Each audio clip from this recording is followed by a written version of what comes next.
Samuel Eto'o, qui es-tu? Qui es-tu? Qui es-tu? Samuel Eto'o, qui es-tu? Nos confrères de Camer Foot officiel. Ça zaïe, ça zaïe, ça zaïe. Camer Foot officiel dit Samuel Eto'o face à une machine politico-sportive de déstabilisation. Rien que le titre là, ça fait quelque chose. Des révélations récentes issues de conversations WhatsApp entre deux hauts responsables du ministère des Sports et de l'Éducation physique mettent en lumière une opération secrète et bien organisée visant à affaiblir, voire faire chuter et même arrêter l'ancien attaquant des Lions indomptables Samuel Eto'o fils. Aujourd'hui, président de la FECAFOOT, il ne s'agit pas simplement de critiques institutionnelles ou un désaccord de gestion, mais un plan de sabotage minutieusement conçu, impliquant des cadres du ministère, des plus hauts cadres, des plus hauts responsables de la présidence de la République, les cadres de l'équipe nationale, l'encadrement technique des Lions indomptables, des relais dans les services de renseignement et même des appuis au sein de la Confédération africaine de football. Laissez-moi boire mon petit thé. C'est un thé à la camomille.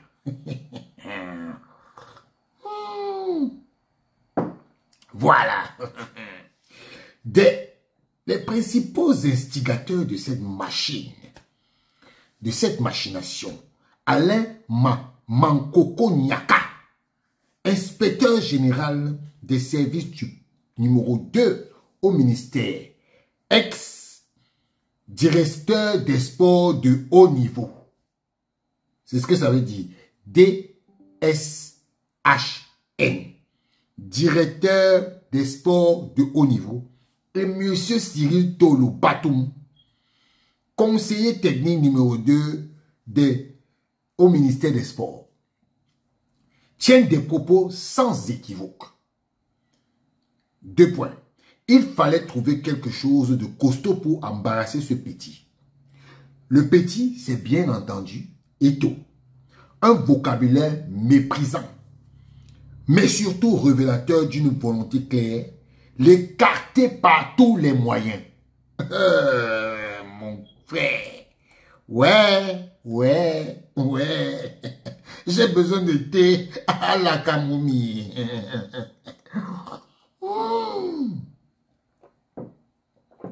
Les échanges dévoilent une série de manœuvres coordonnées. D'abord, saboter le match contre la Namibie à Garoua en provoquant une défaite à domicile afin d'en faire porter la responsabilité à Eto'o.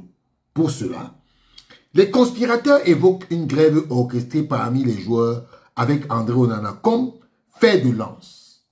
Le gardien de Manchester United est présenté comme un outil stratégique plus futé que Vincent Aboubakar, que les instigateurs jugent pas très intelligent. Vous voyez comment on vous traite. L'objectif, imposer André Onana comme capitaine, marginaliser Aboubakar et recruter les joueurs sans club pour gonfler le rang des grévistes.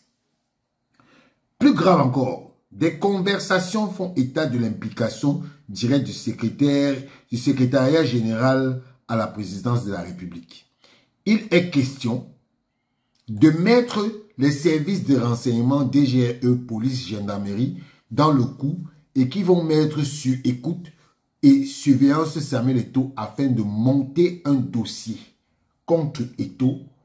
Le mot utilisé est sans ambiguïté l'anéantir. Sur le plan continental, le complot s'étend jusqu'à la CAF. Des sommes d'argent ont été versées pour tenter de faire suspendre Eto'o, L'opération échoue, mais elle illustre le niveau d'entrisme et de manipulation visé. L'ancien président de la FECAFO, Seydou Mbombo Ndiaye, est cité et accusé d'avoir extorqué des fonds via de fausses promesses. Le sabotage n'était pas seulement administratif ou sportif. Il devait être total. Le coach de l'équipe nationale a reçu des instructions pour mener la vie dure à son patron qu'est la FECAFOOT. Des pressions étaient exercées pour l'amener à choisir certains joueurs sans club à entretenir la confusion. Un double staff a été évoqué pour embrouiller les repères techniques. Les messages révèlent enfin une volonté obsessionnelle de dissimulation.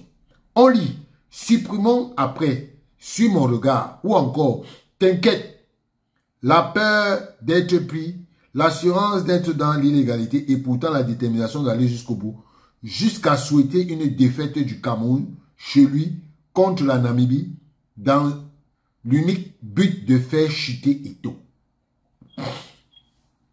C'est quand même faut qu'il écrit. Cette affaire dépasse le cadre du football. Elle révèle un système de clans, de règlement de comptes politiques, d'instrumentalisation de l'État et des joueurs, et d'une guerre d'influence menée à coups de trahison, de pression et de corruption. À l'heure où l'image du Cameroun est scrutée sur la scène internationale, cette cabale soulève une question cruciale. Dans quel pays un président de fédération peut-il diriger sereinement quand les adversaires sont prêts à tout jusqu'à compromettre les intérêts de la nation pour le faire tomber? Ça, c'est de la partie 1. Je vais vous lire maintenant toute la conversation.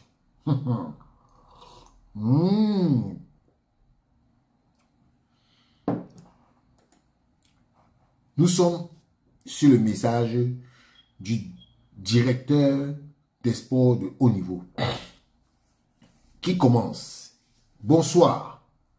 Monsieur Cyril Tolo répond. Bonsoir mon frère. Comment vas-tu? Le DSHN répond. Très bien, merci. Voilà ce que je vous disais l'autre jour après la réunion. Il me revient que monsieur Véron aurait dit au ministre que nous avons mal composé notre dossier pour que la rencontre se dispute à Yaoundé. À vrai dire, il faut qu'on trouve quelque chose de costaud pour embarrasser ce petit. Véron Moussengo, ton nom est ici, hein, au Cameroun. J'espère que, comme tu es là-bas, où tu as recruté 10 Brésiliens pour aller faire le Chana, ton nom est ici au Cameroun. Je vais envoyer tout ça en Motsepe dans un mail. Tout à fait. Le ministre m'a confirmé. Ça, c'est M. Tolo qui répond. Tout à fait.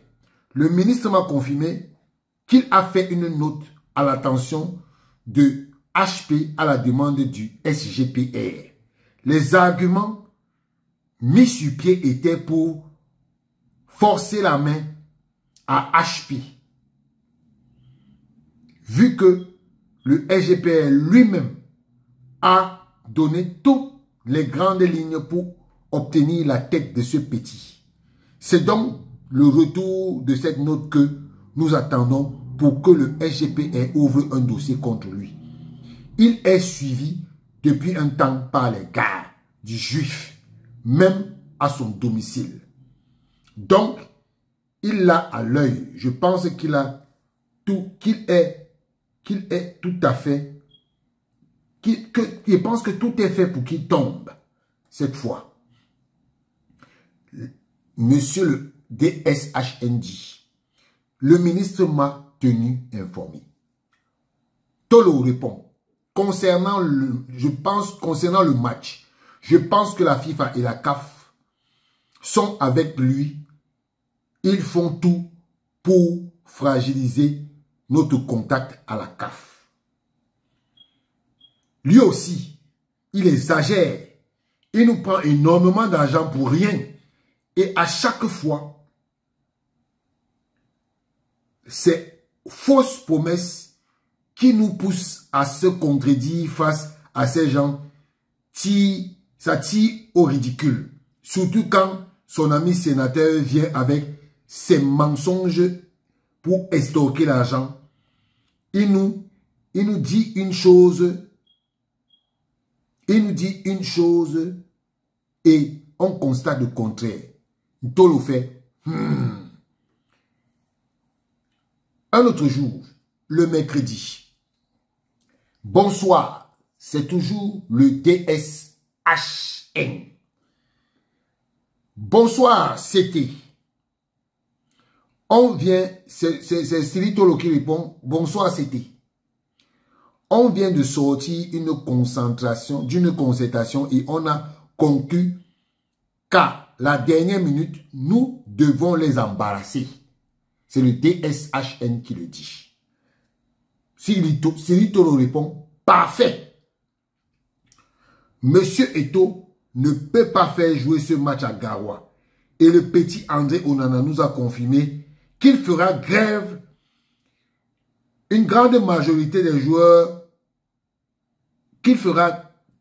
le petit André Onana nous a confirmé qu'il fera gréver une grande majorité des joueurs, raison pour laquelle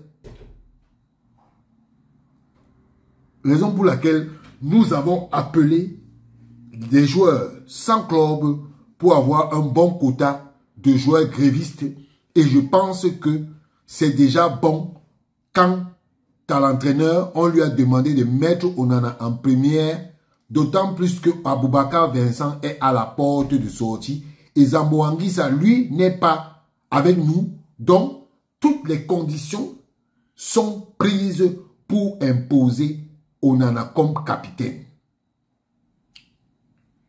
Déjà que rien ne rassure que Vincent Aboubakar ira à la CAN, mais on a besoin de lui pour soutenir le mouvement d'Onana. Seigneur. Cyril Tolo répond, pas mal, mais c'est compliqué pour un groupe et à mon humble avis, je pense qu'il ne faut pas trop exposer Onana parce qu'à la seconde que Vincent sera au courant, il nous lâchera. Donc, vous avez vu, non? Vincent, Aboubakar Vincent, tu as vu, non? You listen, Onana, you listen. Donc, tu es là-bas, non? Comme tu m'avais dit que c'est moi qui ai fait que Samuel Eto'o soit président de l'Africa Foot. Le premier vice-président, André Onana. Le premier vice-président, André Onana. Tu vas comprendre avec qui tu parles. Effectivement, nous sommes en train de tout faire pour qu'il ne soit pas au courant. Tu sais que Vincent n'est pas très intelligent. Ça, c'est le DSHN qui le dit. Tu sais que Vincent n'est pas très intelligent. Je lis ce que je vois. Alors que Onana est plus futé que lui. Raison pour laquelle nous l'utilisons pour faire sur l'affaire du match du 7 septembre et jusqu'ici, on le met en confiance et il joue son rôle à merveille. Tu sais, le but c'est de passer Onana capitaine tant que le coach est là.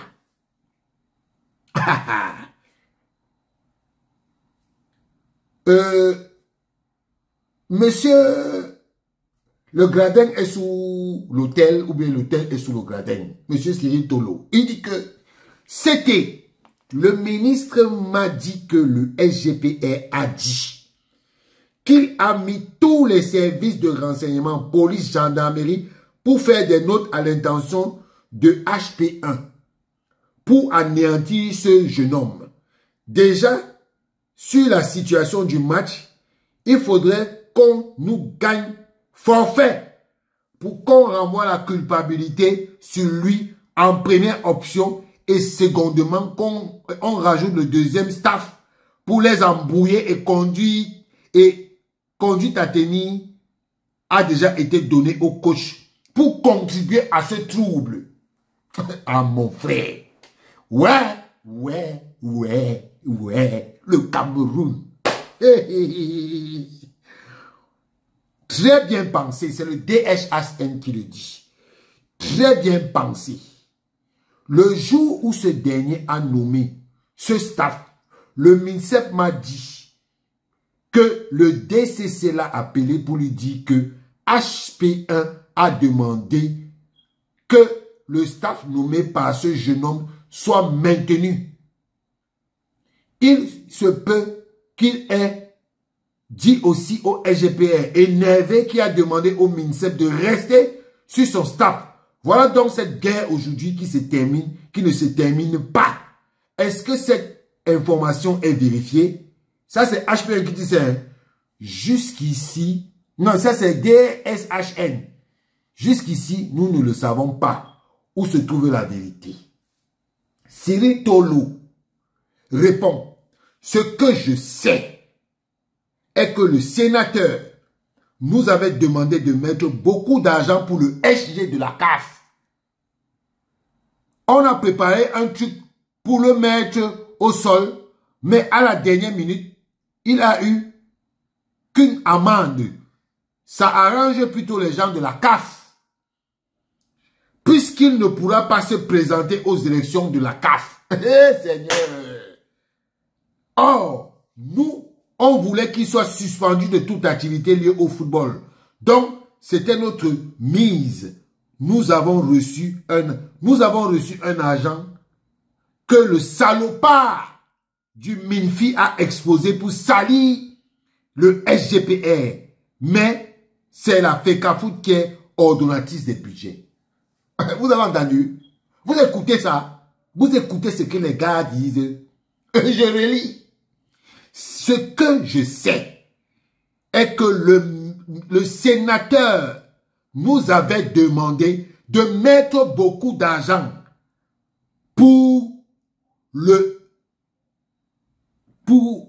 SG de la CAF. On a préparé un truc pour le mettre au sol. Mais à la dernière minute, il a eu qu'une amende.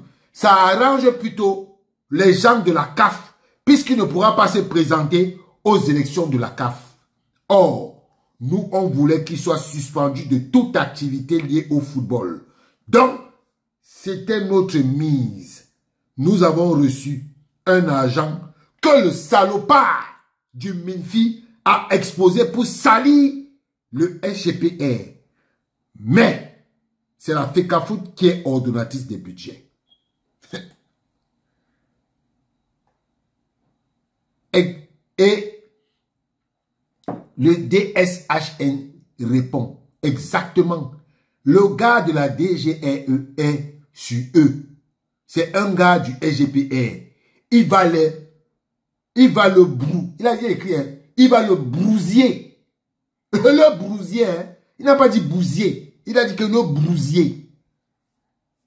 Donc on répond, ah, sinon, comment la journée s'est passée? Le DSHN répond, la routine de chaque jour avec l'actualité en place, sinon rien de spécial. Merci pour notre échange, on doit faire le point à chaque fois. Tolo répond, effectivement, avec ces gens, ils savent tellement se couvrir que ça peut être l'affaire de quelqu'un plus tard. Et le DSHN fait, oui. Ok. Bonjour, c'était.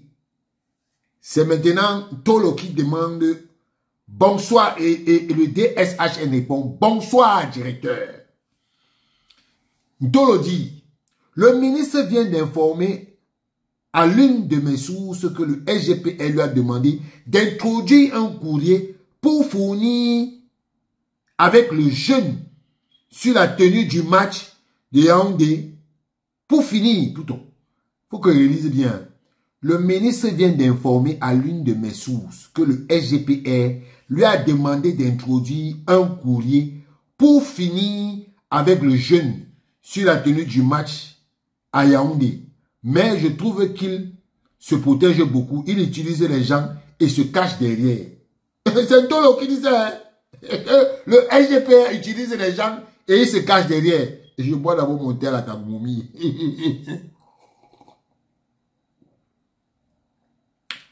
Oh, le DSHN répond. Oui, effectivement. Le courrier entre le 30 août. Je pense que le ministre doit faire plus attention.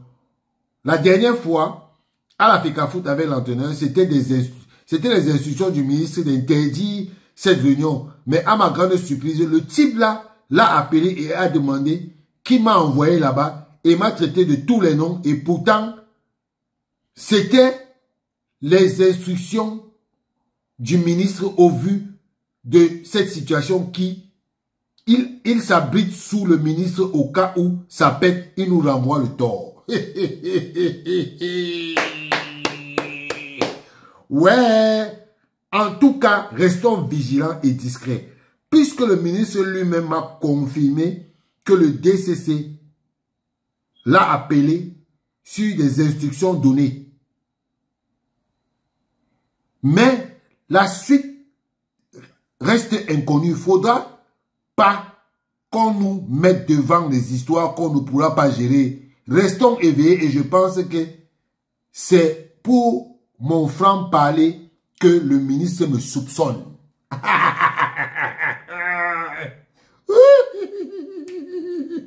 Alors, et le DSH indique que c'est son type. Il le tient avec cette histoire des stades. Ils sont liés à vie. Hein?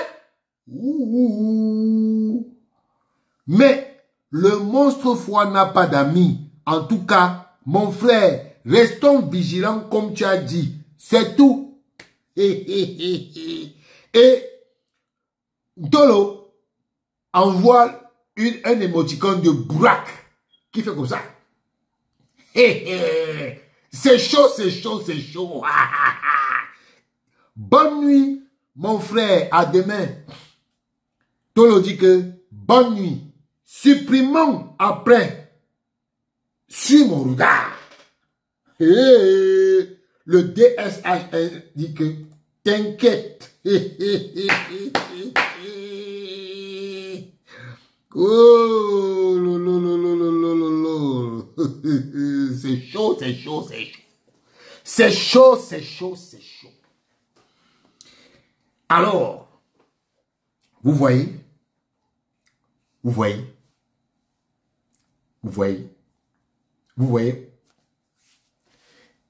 no comment.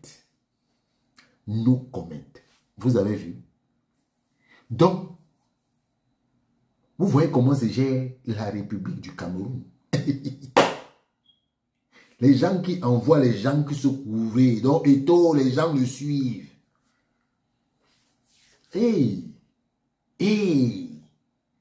tout, qui es-tu?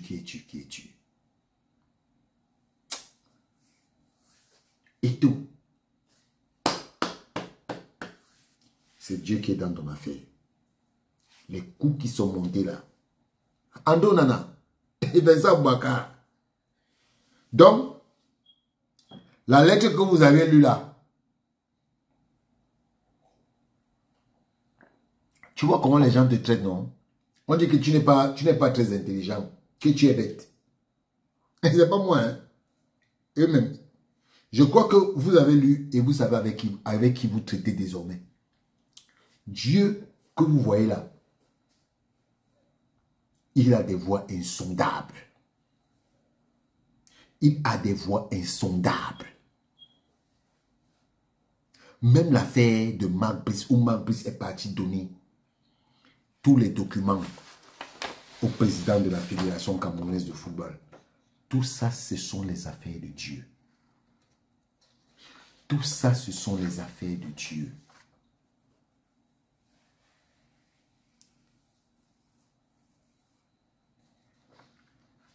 J'ai le courrier du président de la FECAFOOT.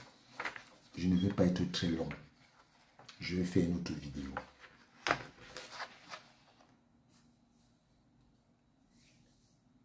La vessie que vous voyez là, j'avais dit ça une fois et je le redis encore aujourd'hui.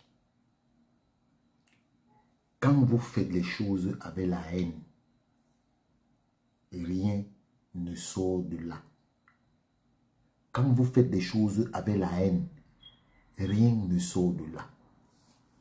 Ceux qui sont aujourd'hui au Cameroun, qui pensent que c'est eux qui dirigent le Cameroun, qu'ils ne vont jamais, que c'est eux qui ont le droit de vie et de mort sur les gens.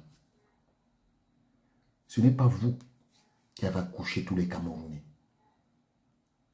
Vous n'avez pas le droit de vie, de mort sur les Camerounais. Les Camerounais n'ont pas non plus le droit de vie et de mort sur vous. Mais vous-même, vous allez vous tuer de vos propres morts. Vous croyez que le Cameroun vous appartient. Mais le Cameroun ne vous appartient pas. Je crois que les choses comme ça vont vous faire voir que vous n'êtes rien. Vous ne représentez que des titres. À part ces titres-là, vous n'êtes rien. Il y a des gens qui ont vécu comme vous, qui étaient plus forts, qui ont pensé qu'ils pouvaient déstabiliser tout un pays. Ils n'ont jamais fait ça. Aujourd'hui, ils sont en prison. Continuez à croire que c'est vous. Ando Nana, tu vas tomber. Tu vas tomber. Et quand tu vas tomber, toi-même tu sauras. Aujourd'hui, tu es content, non? Tu es à New York, tu es en train de porter plainte aux gens au Cameroun. Quand pour toi va revenir, on ne va pas te dire.